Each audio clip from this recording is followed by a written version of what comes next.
به نام خداوند بخشنده و مهربان. همدیاران عزیز، روز یکایک شما بخیر باد، در هر کجای عالم باشید و در هر وقت و در هر زمانی که ما را میبینید یا میشنوید. امروز لازم دانستم که در خدمت شما باشم و یک صحبت همراه مردم، همراه ملت عزیز داشته باشم. اگرچه روز رمضان است و بار دیگر با استفاده از این فرصت یکی شما را به ماه شریف رمضان تبریک میگم و از خداوند منان برایتان تنصیحاتی و قبول عبادت ها را تمنا دارم. اگرچه روز رمضان است، اما گاها لازم می شود و ضرور است که انسان باید که صحبت کند، حرفش رو بزند، چون هستند مسئله هایی که متاسفانه دیگر به بودن یا نبودن رمضان یا وقت روز دیگر هیچ ربطی ندارد، چون زندگی، شرایط و بخصوص فعالیت ها و عملکردهای حکومت جمهوری تاجیکستان در برابر ملت، در مقابل ملت، گاها ما و شما را در حالت قرار می‌دهد که دیگر نوابسته از آن که شب است، روز است، ماه رمضان است، روز عید هست، باید صحبت کرد، باید این مسئله ها را مطرح کرد درد ملت را گفت و درباره پیدا کردن راه حل با مردم، با ملت مشورت کرد و صحبت‌های داشت. موضوع همونطوری که از نام برنامه مشخص است، این سفر احتمالی امام علی رحمان پرزیدنت جمهوری تاجیکستان به یکی از کشورهای اروپا است و ترس و هراسی که او را فرا گرفته است، این چنین فشارهایی که بالای خانواده‌های مخالفین، با خصوص مخالفینی که در اروپا قرار دارند، موضوع ما امروز این خواهد بود.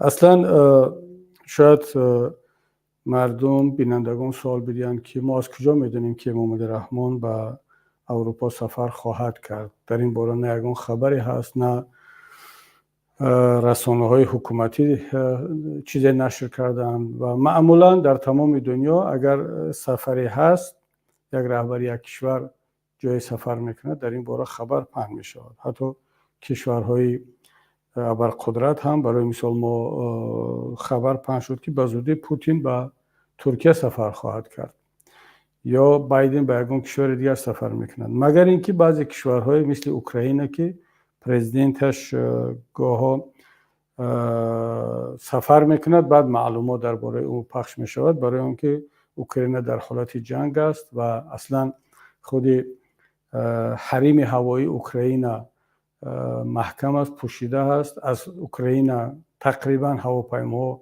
پرواز نمیکند. حتی خود زلنسکی اگر به کجا هم سفر کردنی شود، تا جایی که من میدونم او به یکی از کشورهای همسایه با راه زمینی میرود، برای مثال به ورشو و پولشا، و از اونجا سفر میکند، چون میتواند هر زمان موردی هواپیمایش موردی هدف قرار بگیرد. اما برای کشورهای دیگر معمولی است که رهبرانش به یک جا سفر کردن، اون خبرها پخش می شود و از کسی ترس هم ندارن، پرزیدنت ازبکستان، قرقیزستان و منطقه ما. اما چرا امام علی رحمان یگانه پرزیدنتی که هنگام سفرهایش به خارج پهن نمی شود در این باره خبر، معلومات نیست و مردم تنها بعد از سفرهایش آگاه می شوند؟ این پرزیدنت تاجیکستان امام علی رحمان است و سوال با وجود میاد که آیا تاجیکستان هم جنگ است، تاجیکستان هم در حالت جنگ با یگان کشور دیگر هست؟ نه، طبیعی است که در تاجیکستان جنگ نیست، اما خود رفتارهای امام علی رحمان بیانگر آن است که امام علی رحمان خودش در حالت جنگ است. جنگ با کی؟ با یگان کشور همسایه، با یگان نیرو؟ نه، جنگ با ملت خویش. امام علی رحمان حتی از ملت خویش، از ملتی که نه سلاح دارد، نه در حالت جنگ است، نه اصلا کار کرده ایستاده است، سلاحش جز سخن و قلمش و همون اعتراضش، تخم مرغی که به طرف امام علی رحمان میپرتاید، سلاحش جز این چیزی نیست. ولی با وجود این امام علی رحمان خود را در حالت جنگ میداند مثل زلنسکی و سفرهایش رو اعلان نمیکند. اما چگونه حالا پس مدامی که امام علی رحمان اعلان نکرده، سفر برنامه‌ریزی نشده است، ما از کجا فهمیدیم؟ چرا در این موضوع باید صحبت کنیم؟ همه مشکلی هم در همین است که وقتی که روزهای آخر، این 2-3 روز گذشته، یک باره ما 10 خبر از داخل کشور دریافت کردیم، از بخصوص از پیوندان و خانواده های مخالفین که مقامات قدرتی تاجیکستان به نزد آنها رفتن، به خانه آنها رفتن، با ترس دادن، تهدید کردن و با راه‌های گوناگون با آنها گفتن که به زودی امام علی رحمان به اروپا سفر دارد. اگر کسی از خانواده شما، پیوندان شما اعتراض کند، در اعتراض شرکت کند، ما این گونه فشارها و اقدامها و تهدیدها را علیه شما عملی خواهیم کرد. این فشارها یا این عملهایی که حکومت با اون میترساند مردم رو چی هست؟ حالا که بیشتر در اونجا دیگه زنها موندن، کودکان موندن یا کسانی موندن، مردها هم باشن، آدمان عادی هستند، با سیاست کار ندارند، عضو کدام حزب و حرکت نیستند و یگانه عیبشان، گناهشان این است که خویش و تبار یا عضو خانواده یکی از مخالفین در اروپا بوده است و آنها آمدند روی خط تمام اشیا، خانه، ماشین و یک انسان چیزی دارد، اونها را روی خط کردند، گرفتند روی خط را و گفتند که اگر فلانی، یعنی نام گرفتند که برای مثال سلیم در ظفرآباد، بخش تبارش، یا محمد رجب، یا اینکه هر کسی دیگر، دها شرافیدین یا هر کسی دیگر رو ما معلوماتی که داریم، حالا با ما مثلا نمیگن که ما چون با خش تبارمون اونهایی که در تاجیکستان باقی موندن اصلا ارتباط نداریم و بر سر اونها چی میگذرد، اونها رو تهدید میکنن، لط و کوب میکنن، ما خبر نداریم چون با ما دیگر نمیگن. اما اونهایی که گفتن، زنگ زدن، ماهیت این تهدیدها این است که اگر در اونجا اعتراض شد، شما بدونید که ما مالکیت شما رو از اینجا مصادره میکنیم، شما رو زندانی میکنیم یا ده ها مشکلات دیگر بالای سرتان میاریم. و از همه عجیبش همون برقی که 2-3 ساعت میدید امام رحمان به ملت، همون رو گفتن قطع میکنیم. یعنی پستر از این، پایینتر از این یک حکومت، یک مقامدار نمیشود که اولش که برق ملت رو میدوزد به همسایه کشور میفروشد، چند ساعت به مردم برق میدهد، باز تهدید میکند که همون چند ساعت برق رو هم ما به خانواده‌های مخالفین نخواهیم داد. و از لابلای این صحبت ها در اونجا گفته شده است که امام رحمان به اروپا سفر میکند و خش و تبار هم زنگ میزنن، پیام میفرستند. و عجیبش این است که قبلا این گناه نبود که مثلا خش و تبار رو تهدید میکردن، عذاب میدادن و باز میگفتن که این رو به خارج به خش و تبارتون نگویید. البته این رو میگفتن که نگویید، شاید در ضمن برنامه شما این بود که گفته شود تا اینکه بالای خش و تبار در خارج فشار بیاد. اما این دفعه به طور آشکار گفتم که این رو برسانید، حتی پیامک بفرستید، آواز ثبت کنید، روان کنید و آشکار بگید که اگر شرکت میکنید پس نسبت شما، یعنی نسبت خانواده، این تهدیدها عملی خواهند شد. من نزد خود سوال دادم که چرا یک باره حکومت جمهوری تاجیکستان به این شکل آشکارگویی را سر کرد و بدون کدام نگرانی، بدون کدام ترس و هراس، خیلی هم راحت میآید در سراسر کشور، از سوخت شروع کرده تا ختلان و دوشنبه و بدخشان و رشت و در همه جا ما این معلوماتی که داریم بیانگر آن است که در سراسر کشور این فشارها، این صحبت‌ها با خانواده‌های مخالفین شده است. چرا یک باره به این شکل و بدون کدام ترس و هراس؟ نکته یکم این است که این دیگر ابتکار یا تشبث کدام رئیس امنیت، سردار میلیسا یا پروکورور کدام شهر و ناحیه نیست.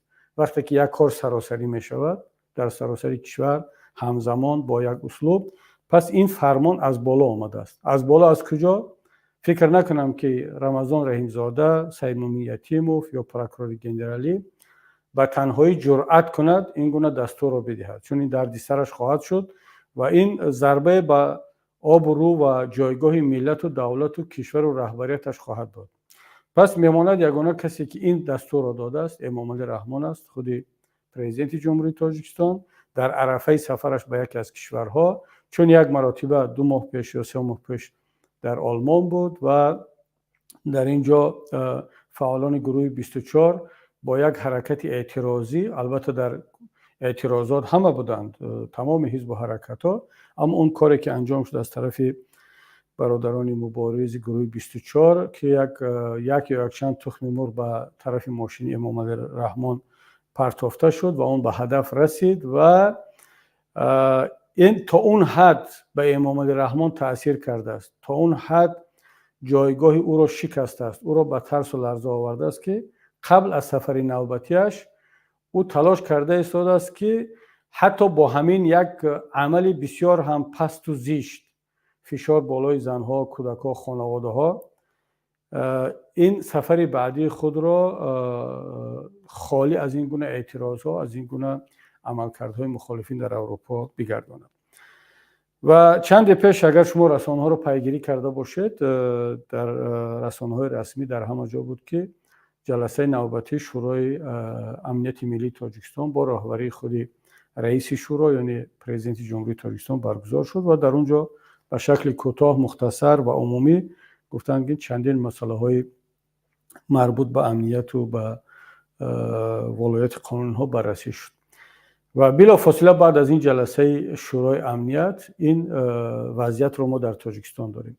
پس ببینید همین جلسه های شورای امنیت، اصلا خود همین شورای امنیت که در همه کشورهای دنیا شورای امنیتی ملی یا شورای امنیتی دولتی در هر کشور هر خیل نام دارد. این نهادی هست که پرزیدنت همون کشور رهبری اون هست و در اون نهاد در این جلسه اون مسئله های بسیار عمده و کلیدی مربوط به امنیت دولت و ملت بحث و بررسی می شوند و چاره ها اندیشیده می شود. تاجیکستان به فکرم یگانه کشوری است که در جلسه های شورای امنیت ملیش با رهبری و پرزیدنت و شرکت تمام وزارت های کلیدی قدرتی مسئله های شخصی و فردی بحث و بررسی می شوند و این نهاد نه تنها شورای امنیتی ملی بلکه تمام نهادهای قدرتی دولتی را علیه رقیبان یک نفر پرزیدنت جمهوری تاجیکستان سفربر میکنند و اون چارهایی که اندیشیده می شود نه علیه کدام دشمن است، نه علیه کدام کشور است، نه علیه کسانی است که خاک تاجیکستان را غصب میکنند، میگیرند، سرزمین ما را هجوم میکنند، بلکه علیه یگان حزب است یا یگان شخص. برای مثال در همون پروتکل معروف 3220 که سال 2011 با شرکت و رهبری خود امام رحمان با امضای اون پروتکل قبول شده بود، هدفش مبارزه علیه حزب نهضت اسلامی تاجیکستان، علیه مسجدها و دین، نهادهای دینی و صحنه سیاسی را پاک کردن از همه گونه مخالفین، از همه گونه کسان افرادی که یک حرف زنده دارن، حرف مستقلانه دارن. و ما دیدیم که عاقبت اون چی شد، نتیجه این پروتکل و این جلسه شورای امنیتی ملی چی شد. حالا امام رحمان باز یک جلسه شورای امنیتی ملی برگزار میکند و خودش را از مردم بی سلاح ولی از مردم مبارز، از مردم مستقل که در خارج قرار دارند، خودش را از آنها میخواد حمایت کند با شرکت توسط وزارت‌های قدرتی مثل کمیته امنیت، وزارت داخله، در صورتی که وظیفه و مسئولیت این وزارت‌ها حمایت ملت است، امنیت ملت و دولت است، نه اینکه حمایت یک نفر از شهروندان خودش، از مخالفین خودش و اون هم با یک شکل غیر قانونی فشار آوردن بالای زن و کودک و پیرمرد و پیرزن‌ها. و خب من چرا این نکته را گفته ایستادم؟ زیرا ملت تاجیک باید بداند، درک کند که ماهیت دولتداری تاجیکستان امروز چی هست. این اصلا این را نمیشد دولت گفت، نمیشد حکومت گفت. بله، باز تکرار میکنم که ما رسما ظاهرا دارای تمامی اون نمونه های ظاهری یک دولت هستیم. سرزمین داریم، حکومت داریم، پارلمان داریم، کنستیتوسیا هست، پرچم هست، سرود ملی هست، تمامی ظاهرا تمامی نهادها هست. اما ماهیتا این یک مافیا هست، یک گروه هست، یک گروه راهزن. وقتی که یک ملت را، یک سرزمین را غصب میکند، مثل که مثلا راهزنهای بحری، پیرتها در عصرهای گذشته میرفتن یک جزیره را، یک منطقه را غصب میکردن تا چند زمانی که در اونجا هستن، تا ریدها و شکارهای نوبتیشون اون مردم رو، اون سرزمین رو، اون جزیره رو در زیر اطاعت خود با راه ترس و فشار می آوردن، بایگریشون رو می گرفتن، خوراکشون رو می گرفتن و باز کشتی ها رو سوار می شدن، می رفتن به یک جای دیگر. امام علی رحمان دقیقاً تاجیکستان رو مثل همون رهزنها، پیرتها غصب کرده است و پول رو می گیرد، مردم رو، نلاگ مردم، برق مردم، تمامی بایگری مردم رو توسط نهادها و شرکت‌های خانوادگی خودش می گیرد، به خارج می فرستد و توسط ترس و فشار و هراس افکنی مردم رو در قبضه خودش نگه داشته است و هیچ گونه قانون، همونطوری که برای رهزنها، برای مافیاها یگان قانون غیر از قانون‌های نانوشته خودشون وجود ندارد، در تاجیکستان هم هیچ گونه قانون عمل نمی‌کند. ولی ما کنستیتوسیا داریم و شاید به غیر از همون 2-3 ماده‌ای که اخیراً رحمان وارد کرد برای خود را پیشوا دانستن و بعضی نامعقولی‌های دیگر کرد، دیگر کنستیتوسیا بد نیست. قانون‌های جمهوری تاجیکستان هم وجود دارند اما عمل نمی‌کنند. اگر قانون عمل می‌کرد، اگر کنستیتوسیا در این سرزمین عمل می‌کرد و اگر امام علی رحمان رهبر یک مافیا، یک گروه رهزن نمی بود، به هیچ وجه به خانه یک نفر دیگر به نزد یک پیرزن، به نزد یک پیرمرد، به نزد یک انسان بیگناه نمی رفت، فقط برای آن که یک خیش بالغ او، یک شخصی که به بلاغت رسیده است، انسانی مستقل است، 20 ساله هست، 30 ساله، 40 50 ساله هست، به خاطر عملهای او حقوق یک انسان دیگر را پامال نمیکرد. این کار را تنها و تنها یک گروه مافیازی میکنند. گروه های مافیازی چیکار میکنند؟ در عصرهای گذشته، در عصرهای حاضر هم، وقتی که یک نفر از نگاه آنها یک جنایت صادر کرد یا علیه آنها کاری کرد، فرزند او را به گروگان میگیرد، میدزدد، میکشد، میخواد توسط این عمل جنایتی اون نفر را جزا بدهد. حالا امام علی رحمان توسط با دست رمضان رحیمزاده، سید مومن یتیموف، پروکورور گنرالی، اینها را هم در جنایت شریک میسازد و همچنین یک گروه مافیازی، یعنی ما همه با هم هستیم، همه در جنایت شریک هستیم. یعنی همون گروه مافیازی چی است؟ اون دیگر یک اعضای یک گروه مافیازی، یک گروه رهزن نمیگوید که خب این کارو فلانی کرد، چون میگه ما همه در یک گروه جنایتکار هستیم، همه جوابگر هستیم. حالا سید مومن یتیموف، رمضان رحیمزاده و تمام این دار و دستگاه امنیتی در جنایت های این رهبر شیک مافیازی شریک شدند و چون تنها و تنها این از روی قانون های وحشی عالم جنایی هست که شما بیاید یک برخی یک خانواده را قطع کنید، اونها را تهدید کنید، مالکیتشون را مصادره کنید و فشارهای گوناگون بیارید به خاطر آنکه کدام از عضو این خانواده، اونم در یک گوشه دیگری عالم، علیه شما صحبت میکنند. بنابراین همین حالا ما این وضعیت رو داریم و اینم در ماه شریف رمضان. و حالا بعضا ما رو میگن که شما حتی در ماه شریف رمضان هم مسئله ها سیاسی میکنید، ذهن مردم رو از عبادت به سمت سیاست میکشونید. خب ما مسئولیتمون فعالیت سیاسی است.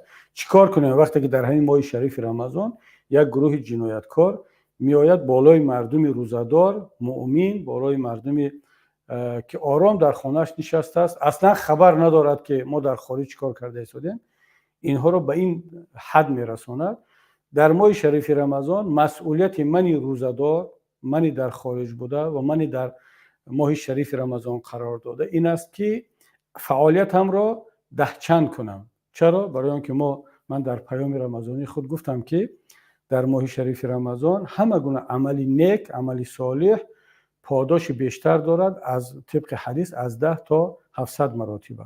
وقتی که ما از یک مظلوم دفاع میکنیم در ماه شریف رمضان، مثلا شاید در این وقت بعضی از افراد در مسجد نماز خوانده ایستادن یا که تلاوت قرآن کرده ایستادن، یک کاری دیگر، عبادت دیگر کرده ایستادن و حتما انشاءالله امیدواریم که یک ثواب برای این عملشون خواهند گرفت. اما من چرا در همین ساعت در نزد دوربین میکروفون ایستادم در این موضوع صحبت میکنم؟ چون من برای خودم، برای دفاع از اون مظلومان، برای دفاع از اون روزه‌داران این کار را کمتر از عملهای نیک و صالح دیگر نمیدانم. حالا نگویم که بیشتر، چون در اینجا جای مقایسه نیست، حداقل برای خودم کمتر نمیدانم، برای آنکه اگر نماز و روزه در این ساعت ثوابش تنها به خودم است، جان خودم را از آتش دوزخ نجات میدهم. اما در همین شب و روز جان بعضی از هموطنان ما، مادران ما، خواهران ما، فرزندان ما، یعنی ما و شما دیگر مردم تاجیک در دوزخ است، در عذاب است. اونها درباره روزه و نماز فکر نمیکنن، درباره آن فکر نمیکنن که آمادگی به افطار داشته باشن، فردا چی کار میکنن. اینا در حالت اینان که فردا امنیت میاد چی جواب میگن، فردا اگر مالکیت آنها رو بگیرن چی کار میکنن، در کجا زندگی میکنن، برقشون رو خاموش کنن، اگر اینا چگونه غذا میپزن، خوراک میپزن، گرم میشن. اونا در این حالتن. ما در فکر تنها خود را از آتش دوزخ نجات دادن باید نباشیم. این مسئولیت ماست، باید این کار را کنیم. باید کار کنیم که هم خود را در این ماه شریف رمضان از آتش دوزخ نجات بدیم، هم این ملت عزیز و مظلوم را از آتش دوزخ اون دنیا نه، از دوزخ همین دنیا که امام علی رحمان برایشان آماده کرده ایستاده است و هر روز برای آنها این دوزخ رو نشان میدهد، اینها رو باید نجات بدهیم. حداقل باید تلاش کنیم. بنابر همین این دیگر مسئولیت ما است، این وظیفه ما است. ما باید این کار انجام بدیم، چون در مقابل یک عمل انجام شده قرار گرفتیم که جز این نمیتوان این کار کرد. بلافاصله دیروز اگرچه پیمان ملی تاجیکستان یک بیانیه صادر کرده ما برای محکوم کردن این عملی جنایتکارانه، اما باز برای خودم لازم دانستم، مسئولیت دانستم که باز یک صحبت علاوه‌ای با مردم و با مقامات هم داشته باشم، چون این صحبت‌های ما تنها با مردم ربط ندارد، این به مقامات ربط دارد، البته به امام علی رحمان دیگر نه، چون موقع او، فلسفه او، سیاست او، از مناسبت او به ملت و به دولتداری دیگر معلوم است. اما در بدنه حاکمیت تاجیکستان صدها و هزارها نفران دیگر کار کرده ایستادند که اونها هم جزء این حکومت هستند، یعنی مسئولن که این امر و سپارش‌های حکومت رو انجام بدن، هم جزء این ملت هستند، هم جزء بشریت هستند، اونها هم انسان هستند. بعضا ما رو لازم است که با اونها همچون انسان هم صحبت کنیم، مراجعت کنیم و از اونها سوال کنیم که همون نفری که آمده است و حالا شاید خودش رو بشناسد وقتی که من این جمله رو بگم، چون با ما رسید اون پیام از داخل، وقتی که میگه که اگر لازم شود ما برای شما از کره شمالی هم بدتر میکنیم، اگر لازم شود ما این کارو نه تاجیکستان رو به کره شمالی تبدیل میدهیم، شما اصلا دیگر با سپاری شما میخندید و گریه میکنید، ما این کار رو میکنیم. و این رو امام رحمان نگفته است، این رو یکی از کارمندان مقامات قدرتی، احتمال زیاد کمیته دولتی امنیت ملی گفته باشد. خب ببینید او هم یک انسان است، او یک خود را جزء ملت میداند، خود را حتی تاجیک میداند و حتی شاید من نمیدونم روزادار هست یا نیست، بعضا اینا وانمود میکنن که پایبند این فرهنگ دینی ما هم هستند و در غم روزاداران هم هستند. اما وقتی که میاد در ماه شریف رمضان به ملت تاجیک تهدید میکند که ما اگر لازم شود مثل کره شمالی میکنیم، این یک پیام بسیار بد است. الکی ما در قریبی، در نزدیکی کره شمالی رسیدیم. من این جمله رو به کسانی میگم که شعار تاجیکستان به پیش دارن. بله شما دارید به پیش حرکت کرده ایستادید، اما پیش شما، قبله شما، اون نمونه دولتداری شما کره شمالی هست. تاجیکستان در گزارش اخیر فریدم هاوس برای همین سال جاری در جمله 5 کشور قرار گرفت در جهان که در خارج از همه بیشتر مخالفین و شهروندان خود را تحت فشار، پیگرد و حتی کشتار و ربودن قرار میدهند. یعنی ما الکی نزدیک به کره شمالی رسیدیم، جزء 5 کشور بدترین عالم در این مسئله قرار گرفتیم. خب در مسئله های دیگر که ما الکی از مثلا بعضی کشورهای دیکتاتوری معروف گذاشتیم، الکی در مسئله فساد ما جزء 15 کشور فسادترین عالم، در مسئله مثلا کمبیزاعتی، در مسئله فقیر بودن فقر و کمبیزاعتی ملت تاجیک ما در جای 44 قرار داریم از 200 کشور طبق آخران گزارش سازمان ملل، جای 44، یعنی در پهلوی کشورهای افریقایی قشاق که نه آب دارن، نه باران دارن، نه جای کار دارن. تاجیکستان رو پروردگار با ما همچین یک بهشت روی زمین هدیه کرده است که اون نه زحمت امام علی رحمان است، نه زحمت ما و کسی دیگر. خداوند تاجیکستان رو همین گونه یک کشور ساخته است که در اونجا همه کندنی‌های فایده‌ناک هست، طلا هست، نقره هست، میز هست و تمام آب هست. از همه بایگری، قیمتترین بایگری در جهان امروز آب هست. تاجیکستان جای 8 را از روی ذخیره‌های انرژتیکی و آب در جهان اشغال میکنند. اما ما جزء فقیرترین کشورهای عالم هستیم، با وجود آنکه تمام این بایگری که تاجیکستان باید در رده اول، خب نمیگم 10 کشور، حداقل میتوانست در این یک 3-4 سال در رده 50 کشور پیشرفته دنیا باشه، برای اینکه تمام این بایگری را دارد. اما جزء 44 کشوری فقیرترین دنیا هست. برای چی؟ برای اینکه با داشتن این همه بایگری ما یک مصیبت داریم، یک نفر با نام امام علی رحمان که یک رهبر دوست، یک رهبر غارتگر و یک رهبری رهزن که حتی ملت خودش را، زن و کودک را تهدید میکند و میگه که ما اگر لازم شود کره شمالی میسازیم برای شما. خب متاسفانه نوابسته از آن که ما مخالفین در خارج اعتراض میکنیم نمیکنیم، ضد امام رحمان چی فعالیت میکنیم نمیکنیم، تاجیکستان الکی به سمت کره شمالی شدن رفته ایستاده است. یک دروغ، یک فریب رو در تاجیکستان سالهایی که ما در کشور بودیم، امام رحمان و دستش بالای مردم بخصوص بالای دیندارها پهن میکرد، میگفت که این فشارهایی که ما بالای دین، مساجد، مدرسه ها آورده ایستادیم و بالای مردم آورده ایستادیم همش به خاطر فعالیت حزب نهضت اسلامی تاجیکستان است. اگر حزب نهضت اسلامی تاجیکستان رو شما فشار بیارید، یعنی مردم فشار بیارن که فعالیتش رو خودش قطع کند، دیگر ما با مردم یگان مشکلی نخواهیم داشت.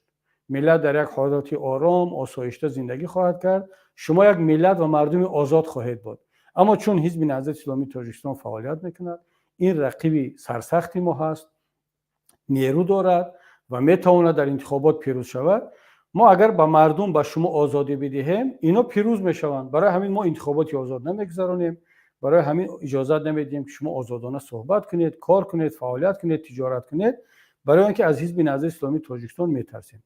شما طلب کنید، فشار بیارید، حزب نهضت که بسته شد، ما این کارو دیگر نخواهیم کرد. خب مردم چیکار کردن؟ روزنامه‌نگار، رقاصه، معلم، نظامی، ملا، نمیدونم حتی بازار صابیر را مشغول کردن، آوردن، از زبان او این حرفا زده شد. در تاجیکستان یگان قشر نمان، ورزشکاران آمدن بیانیه دادن، اظهارات دست جمعی دادن. شما اگر یادتون باشه تابستان بهار و تابستان سال 2015 تمام قشرها بیانیه صادر میکردن، اظهارات میدادن که ما مردم طلب میکنیم که حزب نهضت اسلامی تاجیکستان فعالیتش را قطع کنند. اعضایان حزب نهضت اسلامی تاجیکستان را فشار می‌آوردن که اونها داوطلبانه فعالیت خود را قطع کنند، عریضه بنویسند، بروند، دفترهای حزب نهضت اسلامی را بندند. و چی وعده میدادن در مقابل؟ اگر حزب نهضت اسلامی تاجیکستان فعالیتش را قطع کرد، ما شما را دیگر آزاد می‌گذاریم. خب حزب نهضت اسلامی تاجیکستان فعالیتش را قطع نکرد، ما راضی نشدیم، فعالیت ما را قطع کردند، قطع کناندند. با این توطئه تهمت، خودتون دیگر آگاه هستید، شاهد هستید، من دیگر تکرار نمی‌کنم.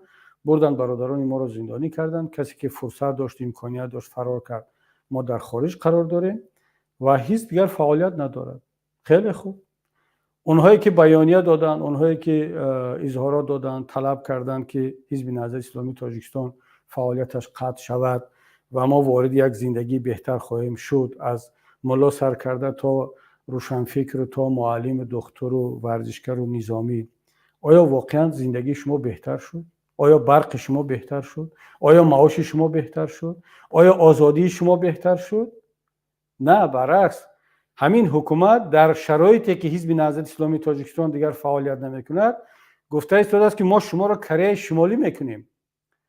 شما گزارش‌های سازمان‌های بین‌المللی، از آن جمله سازمان ملل متحد که تاجیکستان عضو آن هست، بگیرید درباره وضعیت تاجیکستان از لحاظ امنیتی، سیاسی، اقتصادی، اجتماعی، برق، فساد، معارف، مکتب، آزادی‌ها، یک بار بگیرید که در زمان فعالیت حزب نهضت اسلامی تاجیکستان بهتر بود یا در زمان امروزه که بعد از فعالیت حزب نهضت اسلامی تاجیکستان. خب در اون زمان آیا حکومت تاجیکستان یگان نفر رو، یگان پدر و مادر رو برای فعالیت فرزندش در خارج تهدید میکرد؟ این جرأت را داشت؟ نداشت، چون مخالفین در داخل بودند. در اون زمان هم بودند مخالفین در خارج، اما این گونه تهدیدها نبود. اما امروز دیگر بدون کدام ترس، بدون کدام ابا، اینا می آیند زن و بچه و پیرزن و پیرمرد را تهدید میکنن، مالکیتش را مصادره میکنن، فقط به خاطر آنکه در خارج فرزند آنها، خویش آنها فعالیت دارد. خب ببینید دیگر ما به کجا رفته ایستادیم. من چرا میگم که اون کسانی که حالا خب چاپلوسا بگیم یک کمی مناسب نیست، چون چاپلوس یک قشر خیلی پایین است، اما کسانی که تحصیل کردن، تحلیلگرن، اندیشه دارن، فکر دارن، علم دارن، اما در خدمت یک خونت هستند، در خدمت یک گروه رهزنی مافیوزی هستند و این رو باز با فخر میگن که ما با ملت خدمت کرده ایستادیم، ما با کشورمون خدمت کرده ایستادیم. دوستی عزیز، برادر گرامی، هر کسی هستی، من نامت نمیبرم، در یوتیوب فعال هستی، در نمیدونم شبکه‌ها فعال هستی، در امنیت کار میکنی، در هر کجای کار میکنی، بدون که خودت در خدمت ملت، در خدمت وطن، در خدمت قانون نیستی، نبودی و نخواهی بود. خودت در خدمت یک گروه مافیازی هستی، یک شخص هستی و نسبت ملت و دولت و دین و قانون کشور خودت داری جنایت صادر میکنی. من این رو با زبانی خیلی هم آرام گفته ایستادم به خودت، به شماها، در اساس قانون، در اساس منطق، در اساس فکت و رقم. یعنی شما در خدمت ملت و وطن نیستید و فردا وقتی که اگر روز حساب و کتاب ملت با شما فرا رسید و این روز حتما فرا خواهد رسید، یگان نفر، یگان نظام، یگان حکومت از دادگاه ملی، از حساب و کتاب ملت خلاص نشده است که شما خلاص شدید. شاید کدامتون بختتون بلنده کند که تا اون روز از دنیا بروید با مرگ طبیعی یا با هر کاری. این واقعا برای شما یک بخت است. اما خب دیگران هستن کسانی که بعد از شما باز این جواب رو میگویند. دیگر در اون روز شما گفته نمیتوانید که ما در خدمت وطن بودیم، من مثلا پالکونیک بودم، امنیت بودم، دکتر بودم، معلم بودم، من روزنامه‌نگار بودم، بلاگر بودم، تحلیلگر بودم، در فلان اداره کار میکردم. من این کارها رو به خاطر آن کردم که فکر میکردم که برای ملت و دولت هم کار کرده ایستادم، به نفع ملت هم کار کرده ایستادم و ملت و دولت رو از شما در ناخونک تروریست ها و رادیکال ها و دشمن های ملت یا خائن های ملت حمایت کرده ایستادم. اون وقت دیگر این حرف نمیگذارد. برای چی؟ برای اینکه ما امروز شما را گفته ایستادیم، نه ما تهدید نکرده ایستادیم، ما فهمانده ایستادیم که دوستی عزیز، هموطن گرامی، این نفر یک دزد است، یک راهزن است، به مادر و به زن و به کودک رحم ندارد. این کار را کرده ایستاده است. در پیش چشم خودت با کدام وجدان، با کدام انصاف خودت میایی و در پهلو قرار میگیری و علیه من، علیه پدر و مادر من و علیه خش و تبار دیگر مخالفین خودت مبارزه میبری و در این جنایت شریک میشوی. خب ما این رو به خودت گفته ایستادیم. دیگر تصمیم و قضاوت به خودت است.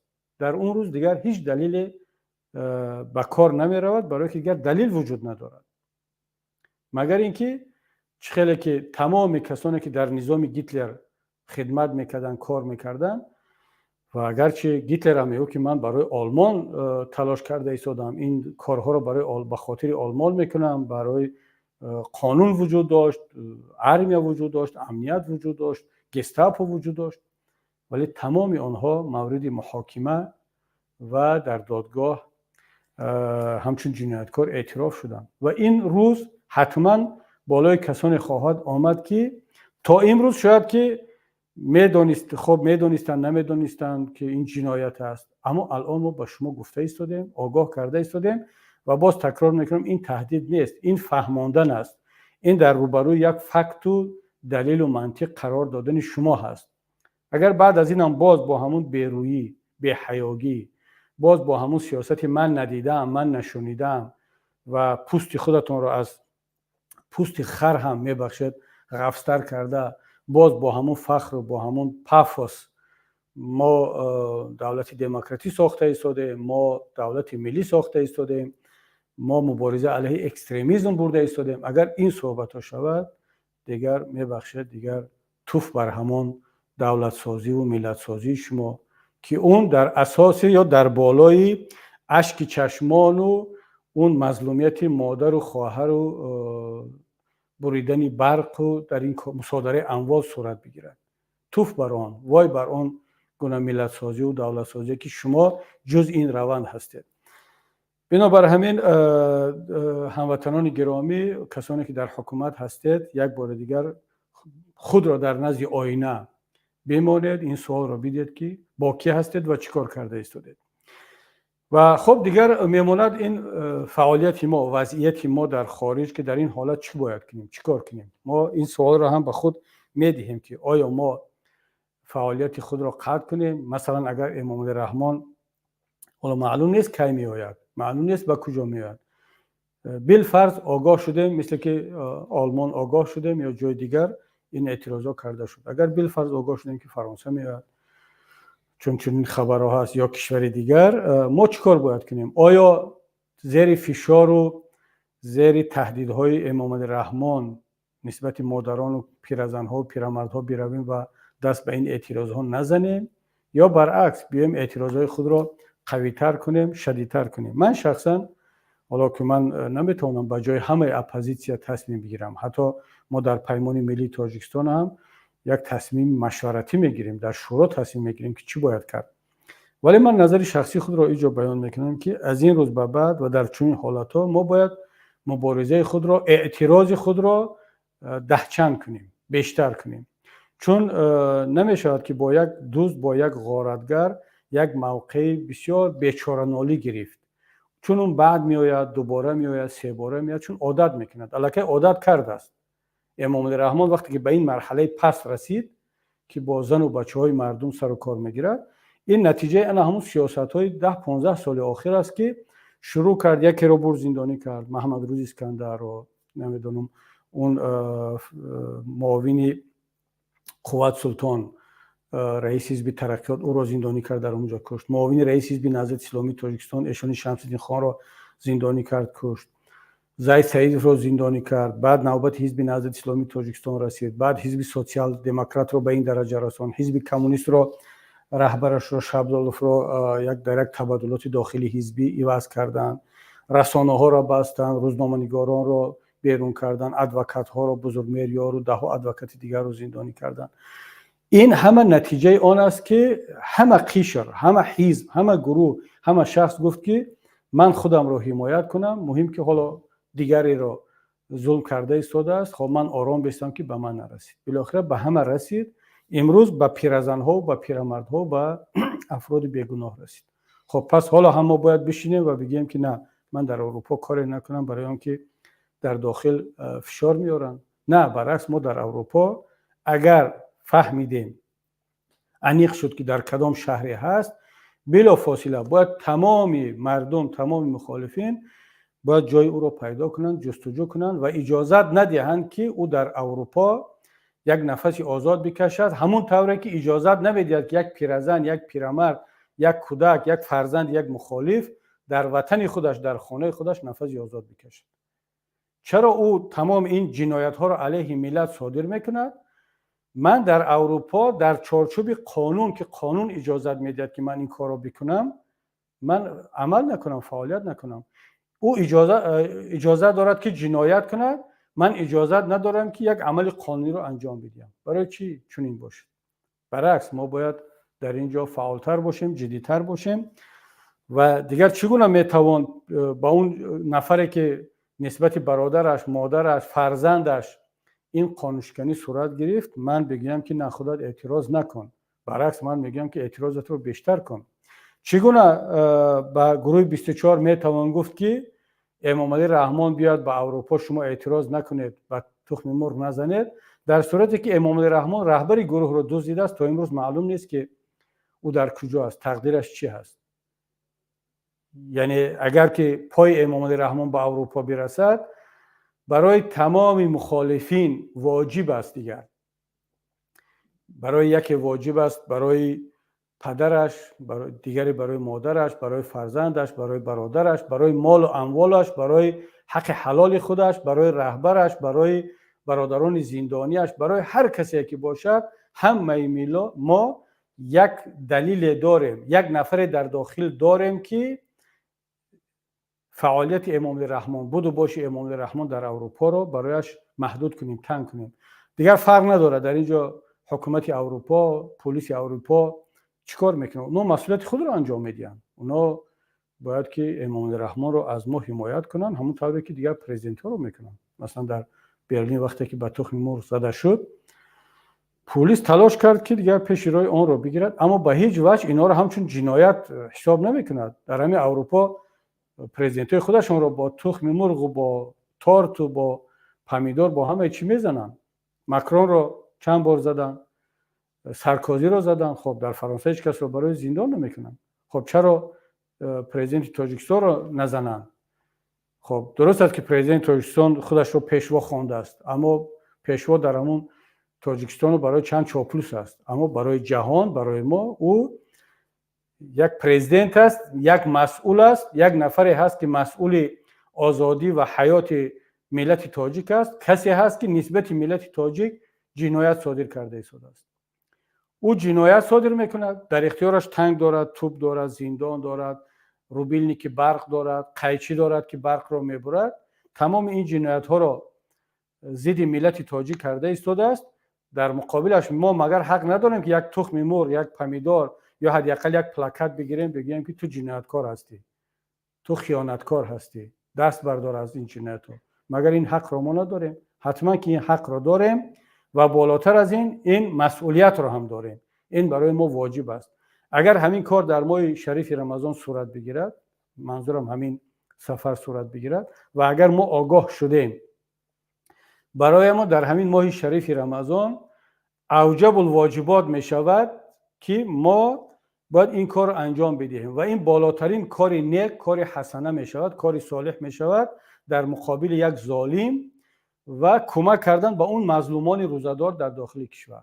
حالا من نمیدونم که رحمان اصلا در ماه رمضان سفر میکند یا نه، یا بعد از رمضان سفر میکند، یا اصلا ما آگاه میشویم یا نه، پنهانی میآید، ما پیدا کردن نمیتونیم. اما اگر بالفرض در ماه شریف رمضان آمد، ناوابسته از آن که مردم روزدار هستند، خب دیگه این مبارزه هست.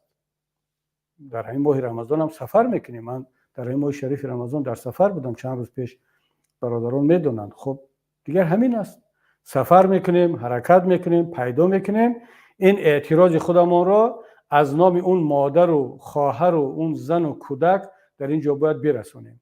اون بیچاره مظلوم است، نمیتواند در مقابل اون مسئول جنایتکار امنیتی و پلیس، اون پیرزن هیچ کار کرده نمیتواند که مثل یک خب تاجیکستان است دیگر، قریب کره شمالی شده است، مثل سوریه و افغانستان نیست که در مقابل طالب مردم افغانستان بخیزن، زنها در کوچه و خیابانها اعتراض کنند، در خیابان برزن، به سر طالب داد بزنن، اما طالب هیچ کار نکند. طالب خب یک آگاه کند و برقی را قطع نکند. این کار را فقط طالب دنیوی در تاجیکستان کرده میتواند. طالب اسلامی در افغانستان هنوز عقلش به این نرسیده است، تا این حد جرأت ندارد. خب وقتی که اون پیرزن و پیرمرد کرده نمیتواند، پس ما باید به جای آنها در اینجا، این برامون مسئولیت است. اگرچه ماه شریف رمضان هم باشد، انشاءالله که ثوابش، پاداش نیکش کمتر از نماز و روزه نیست که ما در این شب و روز در ماه شریف رمضان ادا میکنیم. خب دوستان گرامی، این بود چند صحبت من در این موضوع که واقعا یک موضوع بسیار مهم، بسیار دلخراش است، اما بازم مجبور شدیم که در ماه شریف رمضان بیایم صحبت کنیم و امیدواریم که این صحبت ها اگر کمترین تاثیر داشته باشد، عقل یا امام علی رحمان یا سید مومن یتیم و فیار رمضان رحیم زاده یا حداقل عقل و انصاف و وجدان همون کارمندان امنیت در محل ها اگر یک کمی تکان بخورد، به جا بیاید، شاید در این ماه شریف رمضان دست بردارن از این جنایت ها و این را ما با همین امید کرده ایستادیم. اگر که نکردن، پس باید ما و شما فعالیت خود را دهچند کنیم، بیشتر کنیم و در پهلوی عبادت ها، در پهلوی نماز، در پهلوی تلاوت قرآن، ما باید زندانی های خود را، مهاجرین خود را، اون مظلومین خود را در خارج، در داخل که بدون برق و باز هم در زیر فشار مقامات قرار دارند فراموش نکنیم و به این باور باشیم که انشاءالله پروردگار برای این عمل ها ما را هم از پاداش های خود محروم نخواهد کرد و با یکایک شما هموطنان گرامی در این ماه شریف رمضان بار دیگر قبول عبادت ها را تمنا دارم و دعا میکنم که هر چه زودتر پروردگار با این دعاهای ما و شما، با این ریاضت، با این اشک چشمان مادران ما در داخل، هر چه زودتر این ظلم را از بالای ملت مظلوم تاجیک بردارد و یکایک شما را به پروردگاری منان میسپارم.